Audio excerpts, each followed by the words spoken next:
사람은 다 그런 거야. 맹목적 이해심이 만드는 독. 이해는 아름다울 수 있지만 맹목적 이해는 스스로를 무너뜨린다. 하버마스. 우리는 자주 이렇게 말한다. 사람이니까 그럴 수 있지. 누구나 실수는 하지. 그 사람도 사정이 있었을 거야. 겉으로 보기엔 너그러움이고 인간적인 덕목처럼 보이지만 그 이면엔 스스로를 방치하는 무의식적 습관이 있다. 이해라는 이름으로 우리는 스스로를 해치는 관계를 용인한다. 한 여성이 있었다. 그녀는 남편이 술에 취해 소리를 지를 때마다 이렇게 생각했다. 오늘 회사에서 무슨 일이 있었겠지. 어릴 때 상처가 많은 사람이라 그래. 그녀는 매번 이유를 찾았다. 그리고 매번 용서했다. 하지만 문제는 단 한 번도 바뀌지 않았다. 오히려 점점 더 대담해졌다. 이해가 계속될수록 무례는 더 커졌다. 그녀는 결국 혼잣말처럼 중얼거렸다.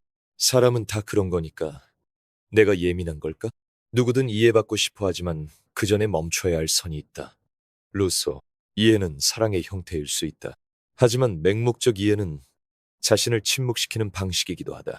당신이 사람은 다 그렇다고 말하는 순간 그 사람은 자신을 돌아볼 기회를 잃는다. 그리고 당신은 감정을 말할 권리를 놓친다. 결국 감정은 안으로 향하고 무력감은 습관이 된다. 한 남성이 있었다. 그는 직장에서 팀장의 무례한 언행에도 늘 고개를 숙였다. 스트레스가 많겠지. 내가 감수하면 분위기가 좋잖아.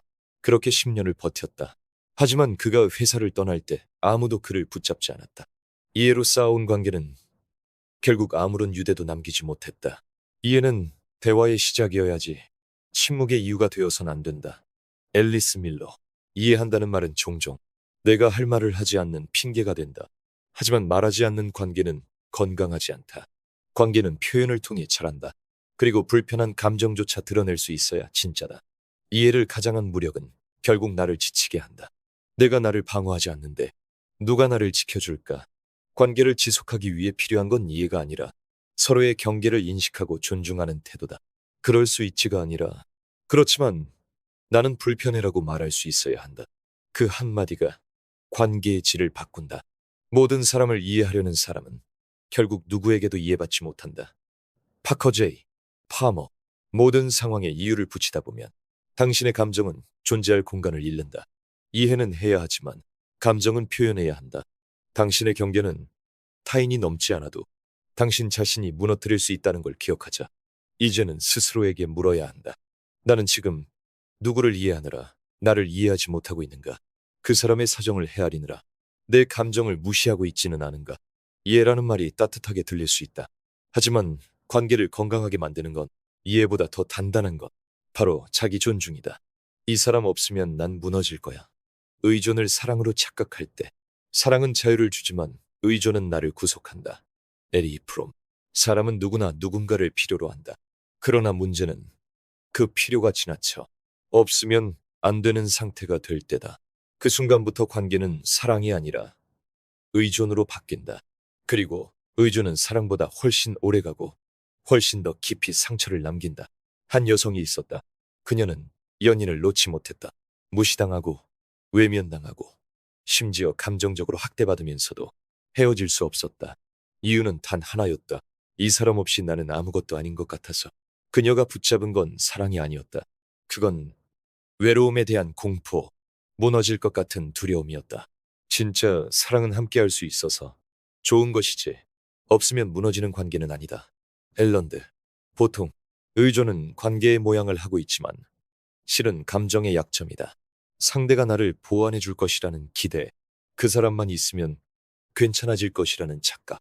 그건 상호작용이 아니라 감정의 일방적 기대입니다. 기대이 계속되면 자립은 멈추고 자아는 흐릿해진다. 어느 남성은 연애를 할 때마다 모든 시간을 상대에게 집중했다. 일상도, 계획도, 감정도 전부 상대 중심으로 움직였다. 상대가 잠잠하면 불안했고, 상대가 무심하면 분노가 솟았다. 그러다 그는 문득 깨달았다. 나는 사랑을 한 게 아니라 상대에게 존재 허락을 구한 거였구나. 의존은 사랑처럼 보이지만 사실은 스스로에 대한 불신이다. 하리사스, 사랑은 내가 너 없이도 살 수 있지만 너와 함께 있고 싶은 것이다. 의존은 너 없으면 나는 살 수 없어라는 믿음에서 시작된다. 그 차이는 작지만 인생을 완전히 다르게 만든다. 전자는 자율이고 후자는 구속이다. 문제는 우리가 자주 이 둘을 헷갈린다는 데 있다. 상대가 없으면 불안해지는 상태를 사랑이라고 부른다. 하지만 그건 애착의 집착이고 결국 나를 잃는 길이다. 한 중년 여성이 있었다. 남편에게 무시당하고 의견도 무시당했지만 30년을 함께했다. 주변에서 왜 안 떠나냐고 물으면 이렇게 대답했다. 이제 와서 혼자 뭘 할 수 있겠어요. 그녀는 남편을 사랑한 게 아니라 혼자일 자신이 두려웠던 거였다. 사랑은 자립한 두 사람이 만들어내는 조화다. 틱나탄. 사랑은 상대가 나를 구해주는 게 아니다. 스스로를 지키는 나와 스스로를 지키는 상대가 서로를 인정하고 아껴주는 것. 그게 진짜 사랑이다. 이제 스스로에게 물어야 한다. 나는 지금 사랑을 하고 있는가? 아니면 감정적 생존을 하고 있는가? 상대 없이는 무너질 것 같다는 이 마음은 사랑의 기품이 아니라 내 안에 결핍일 수 있다. 의존은 상대를 무겁게 만들고 나를 약하게 만든다. 그리고 끝엔 누구도 행복하지 않게 만든다. 그러니 이제는 조금씩 혼자 설 수 있는 연습을 해야 한다. 혼자 밥 먹고 혼자 산책하고 혼자 감정을 다뤄보는 것. 그 작은 독립이 모여야 누군가와 건강하게 함께 설 수 있다. 혼자 있어도 괜찮은 사람이 함께 있어도 무너지지 않는다. 나다니엘 브랜든. 사랑을 가장한 의존은 결국 스스로를 잃는 길이다. 존 브래드쇼. 의존은 처음엔 따뜻하다. 상대가 곁에 있을 때 안정되고 그 사람의 말 한마디에 하루의 기분이 결정된다. 함께 있을 땐 세상이 괜찮아 보이고 떨어지면 허전하고 공허하다. 우리는 그 감정을 사랑이라 부른다. 하지만 가만히 들여다보면 그것은 사랑이 아니라 생존이다. 나를 나답게 만드는 힘이 아니라 나를 지탱해주는 버팀목처럼 느껴지기 때문이다. 사랑은 함께하는 삶을 만들어가는 일이다. 반면 의존은 함께하지 않으면 무너지는 상태다. 그 차이는 작아 보여도 삶 전체를 지배한다. 어느 여성이 있었다. 그녀는 이별을 두려워했다. 그래서 연인의 무례한 말에도 웃었고 무관심에도 애써 괜찮은 척했다. 그는 그녀를 지지하지 않았고 오히려 그녀의 불안을 이용해 그녀를 붙잡았다. 그녀는 알면서도 놓지 못했다. 이유는 단 하나. 이 사람 없이 나는 버틸 수 없을 것 같아서. 그건 사랑이 아니라 존재의 의탁이었다. 의존은 타인을 향한 신뢰가 아니라 자기 자신에 대한 불신에서 비롯된다. 나다니엘 브랜든. 진짜 문제는 이런 의존이 반복될수록 자기 자신을 스스로 무력화시킨다는 데 있다. 스스로 결정하지 못하고 혼자 있으면 불안하고 자기 감정을 타인의 반응으로 확인하게 된다. 관계 속에서 내가 아닌 그 사람의 그림자로 살게 되는 것이다. 그리고 그 삶은 깊은 고립으로 이어진다.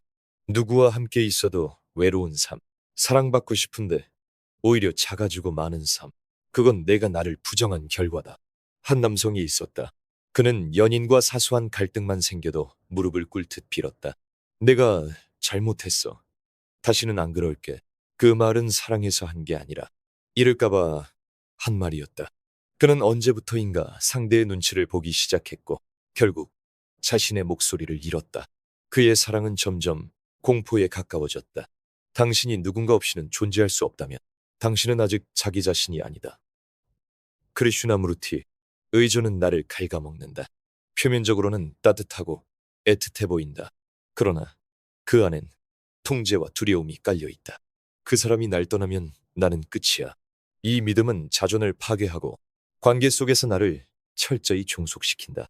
의존은 상대를 올가매고 스스로를 작아지게 만든다. 의존하는 사람은 늘 긴장한다. 내가 싫은 사람이 되는 순간 사랑이 끝날까봐. 그래서 감정도 숨기고 불편함도 말하지 못한다. 하지만 그것은 건강한 관계가 아니다. 그건 일방적 감정에 몰입이며 언제든 무너질 수 있는 모래성과 같다. 진짜 사랑은 서로의 고요 속에서도 함께할 수 있는 힘이다. 롤로메이. 사랑은 선택이다. 너와 함께하고 싶어서 함께하는 것. 의존은 필사적인 붙잡음이다. 너 없이는 안 된다는 공포. 그러니 물어야 한다.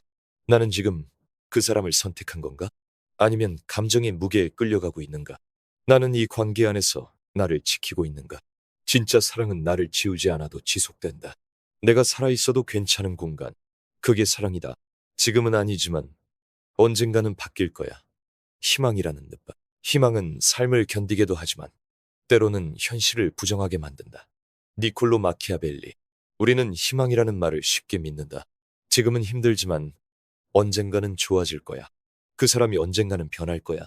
내가 더 이해하면, 더 참으면, 언젠가는, 이 언젠가는 무책임한 관계를 지속시키는 마법 같은 단어다. 하지만 희망이 지나치면 현실 감각을 마비시킨다. 어느 여성이 있었다. 남편은 말없이 자주 사라졌고 돌아와서는 짧은 사과 한마디로 모든 걸 끝냈다. 처음엔 의심했고 나중엔 싸웠고 결국엔 믿기로 했다. 아니, 정확히 말하면 믿으려 애쓴 것에 가까웠다. 이번엔 다를 거야.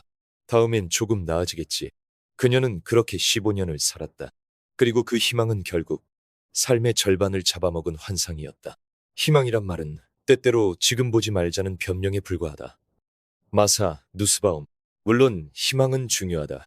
하지만 희망은 현재의 현실을 기반으로 해야 한다. 지금 아무것도 바뀌지 않고 오히려 나빠지고 있는데 언젠가란 말로 그것을 덮는다면 그건 용기가 아니라 회피다. 그리고 그 회피는 관계의 고통을 길게 만든다. 한 남성이 있었다. 그는 늘 무시당하고 감정적으로 상처 입었지만 친구의 한마디 때문에 떠나지 못했다. 나도 요즘 정신없었어. 미안해. 그 말 한마디에 그는 또 참았다. 저 사람도 힘들겠지. 다음엔 다르겠지. 하지만 매번 같았고 그 다음은 영영 오지 않았다. 희망은 언제나 가능성을 품는다. 하지만 그 가능성이 실체를 갖지 못할 때 그건 고통의 지연일 뿐이다. 존 그레이. 희망을 가져야 한다는 말은 우리를 무기력하게 만들기도 한다. 현실을 바꾸려는 결단 대신 기다리게 만든다. 사실상 아무것도 하지 않는 상태. 그건 사랑이 아니라 자기 기만이다. 우리는 너무 오랫동안 희망이라는 단어에 속아왔다. 괜찮아질 거야. 시간이 해결해 줄 거야. 하지만 때론 시간이 해결하지 않는다. 오히려 시간이 지나면 더 망가지기도 한다. 그러니 이제는 물어야 한다. 그 희망은 지금 변화의 조짐이 있는 희망인가? 아니면 아무런 증거도 없이 버티기 위해 만든 거짓 희망인가? 희망은 행동이 뒷받침될 때에만 가치가 있다. 빅터 프랭클. 관계에서 진짜 희망은 서로가 변하려는 의지가 있을 때 만들어진다. 한쪽만 참고 한쪽만 견디는 관계는 그 자체로 희망이 없다. 희망이라는 이름으로 자신을 희생하는 삶은 결국 무기력과 후회만을 남긴다. 그러니 이제는 단호해져야 한다. 희망이 아닌 현실을 보고 판단하자. 그 사람이 지금 변하려는 노력도 없고 나의 고통에 귀 기울이지도 않는다면 언젠가는 오지 않는다. 희망이 너를 묶고 있다면 그것은 빛이 아니라 사슬이다. 무명. 이제는 결단의 시간이 필요하다. 계속 기다릴 것인가? 아니면 멈추고 나를 구할 것인가? 그 답은 언제나 스스로가 알고 있다. 마음 한구석. 아주 작고 조용한 곳에서 오랫동안 외치고 있었던 그 말. 이건 더 이상 나를 위한 삶이 아니다. 지금 그 목소리에 귀를 기울이자. 희망이라는 이름의 늪에서 빠져나오자. 그리고 다시 말하자. 나는 지금 나를 구하기로 했다. 희망은 가장 달콤한 거짓말이다. 프리드리히 니체. 희망은 관계를 버티게 만든다. 하지만 문제는 그 희망이 근거 없는 낙관일 때다. 어떤 관계는 명확히 한계에 도달해 있다. 소통은 끊겼고 반복되는 상처에 피로가 쌓여 있는데도 우리는 그 상황에서조차 이렇게 말한다. 지금은 아니지만 언젠가는 나아질 거야. 그 말은 현실을 직시하지 않기 위해 자기 스스로에게 들려주는 최면이다. 희망은 무너지는 관계를 지키는 마지막 언어처럼 쓰인다. 하지만 냉정하게 말하자면 진짜 희망은 현실을 직시할 때 싹튼다. 현실을 부정한 채 유지하는 건 희망이 아니라 자기 방치다. 한 여성이 있었다. 남편은 그녀를 끊임없이 비난하고 통제했다. 하지만 그녀는 주변에 이렇게 말했다. 사실 그 사람 속은 참 여려요. 나한테만 그러는 거예요. 어릴 때 상처가 많아서 그래요. 나만 기다려주면 바뀔 거예요. 그녀는 그 말을 믿었다. 믿고 싶었다. 하지만 10년이 지나도 아무것도 바뀌지 않았다. 오히려 더 나빠졌다. 그리고 그 희망은 이제 그녀가 스스로를 버리는 핑계가 돼 있었다. 희망은 준비되지 않은 사람이 붙드는 마지막 손잡이이기도 하다. 알랭드 보통. 희망이란 말은 종종 지금은 아무것도 할 수 없다는 고백을 덮는 포장지다. 지금은 떠날 용기가 없어서, 지금은 혼자일 자신이 없어서, 지금은 나를 직면할 힘이 없어서 희망을 붙드는 것이다. 그렇게 우리는 희망을 말하지만 실은 현실을 피하고 있다. 희망을 빙자해 그 사람을, 그 상황을, 그 패턴을 그대로 두면서 기다리는 선택을 반복한다. 하지만 진짜 변화는 기다림에서 오는 게 아니다. 결단에서 온다. 어떤 남자는 연인에게 늘 상처받고도 이 사람은 나를 사랑하긴 해요. 다만 표현을 잘 못할 뿐이에요. 그는 그 말을 수십 번 반복했다. 그리고 매번 같은 상처를 다시 맞았다. 문제는 사랑의 부족이 아니라 그 사랑이 그 사람의 방식이라는 걸 인정하지 못하는 본인이었다. 희망은 방향이 아니라 대기 상태가 된다. 한병철, 희망이 삶을 정지시키는 순간 우리는 마치 변화할 수 있는 것처럼 생각하지만 실상은 아무것도 하지 않는다. 관계 안에서 오히려 더 무력해지고 그 무력감이 반복되면 결국 자신에 대한 믿음도 사라진다. 지금 변화가 없다면 언젠가도 없다. 사람은 바뀔 수 있지만 그건 스스로 바꾸겠다는 의지가 있어야 가능하다. 상대가 바뀔 거라는 희망보다 지금의 나를 구하는 용기가 더 현실적인 희망이다. 이제 물어야 한다. 내가 믿고 있는 이 희망은 지금의 고통을 잠시 유예시키기 위한 환상인가? 아니면 진짜 변화로 가는 발판인가? 그리고 스스로에게 묻자. 지금의 나는 이 희망을 통해 살아나고 있는가? 아니면 조금씩 죽어가고 있는가? 희망이란 이름으로 스스로를 방치하지 마라. 진짜 희망은 언제나 지금 이 순간의 행동 속에 있다. 빅터 프랭클, 이제는 기다릴 시간이 아니다. 판단하고 결정하고 움직여야 할 시간이다. 그것이 비로소 나로 살겠다는 진짜 희망이다. 기다림에는 두 종류가 있다. 현실을 준비하는 기다림, 그리고 현실을 피하는 기다림. 장폴 사르트르, 그녀는 어느 날부터 시간을 멈춘 듯 살고 있었다. 달력은 넘겨졌지만 하루하루는 똑같았다. 상대는 여전히 같은 말투로 상처를 주었고 같은 방식으로 사라졌다가 돌아왔고 같은 침묵으로 모든 걸 무마했다. 그리고 그녀는 매번 같은 생각을 반복했다. 이번엔 조금 다르지 않을까? 이번엔 정말 바뀔지도 몰라. 그녀는 그것을 희망이라 불렀다. 하지만 그것은 진실이 아니라 늪이었다. 희망은 언제나 땅 위에 있어야 한다. 늪 위의 희망은 천천히 너를 가라앉힌다. 롤랑 바르트, 희망은 원래 위대한 힘이다. 사람을 살리고 방향을 제시하고 고통을 견디게 만든다. 하지만 희망이 변화없는 반복에 기대어 만들어질 때 그건 더 이상 의지가 아니다. 그건 착각이며 자기 기만이다. 한 남자가 있었다. 그는 늘 이런 말을 곱씹었다. 지금은 안 되지만 언젠가는 책을 써야지. 지금은 바빠서 못 떠나지만 언젠가는 꼭 혼자 여행을. 그의 삶엔 수많은 언젠가가 있었다. 그리고 그 언젠가는 단 한 번도 오지 않았다. 그가 의지했던 건 꿈이 아니라 현실 도피였다. 바꿔 말하면 그는 지금을 살아가지 않기 위해 희망이라는 말을 사용한 것이다. 희망이 현재를 가리기 시작하면 그것은 조명, 저밍이 아니라 망각이다. 한특히 진짜 희망은 미래를 위해 지금을 정리한다. 정리하고 수습하고 움직인다.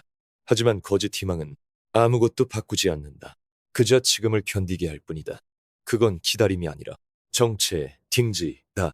희망이라는 이름을 붙인 늪은 조용하다. 그래서 더 위험하다. 천천히 무릎까지 빠지고 어깨까지 빠지고 숨 쉴 틈도 없이 가라앉는다. 그리고 나중에 깨닫는다. 언젠가라는 말이 사실 내 인생을 미루기 위한 허락이었다는 걸. 한 중년 여성이 있었다. 그녀는 가정 안에서 늘 헌신적이었다. 자기 시간이 없었고 자기 선택도 없었다. 하지만 그녀는 늘 이렇게 말했다. 애들 다 크고 나면 내 삶을 살아야지. 지금은 참고 살아야 할 때야. 그녀는 참았고 기다렸다. 그러나 어느 날 몸이 무너지고 나서야 깨달았다. 자기 삶이란 건 그렇게 오랫동안 미뤄지는 것이 아니라는 걸. 희망은 언젠가를 믿는 것이 아니라 지금을 멈추지 않는 데 있다. 빅터 프랭클, 언젠가는 그 사람이 바뀔 것이다. 언젠가는 이 일이 풀릴 것이다. 언젠가는 내가 행복해질 것이다. 이 말은 너무 익숙해서 함정처럼 보이지 않는다. 하지만 진실은 이렇다. 지금 바뀌지 않는 관계는 대부분 앞으로도 바뀌지 않는다. 지금 고치지 않는 삶은 대부분 계속 그대로 흘러간다. 그러니 이렇게 물어야 한다. 내가 믿고 있는 건 정말 희망인가? 아니면 현실을 미루기 위한 자기 위안인가? 희망은 행동 위에 지어질 때만 빛을 낸다.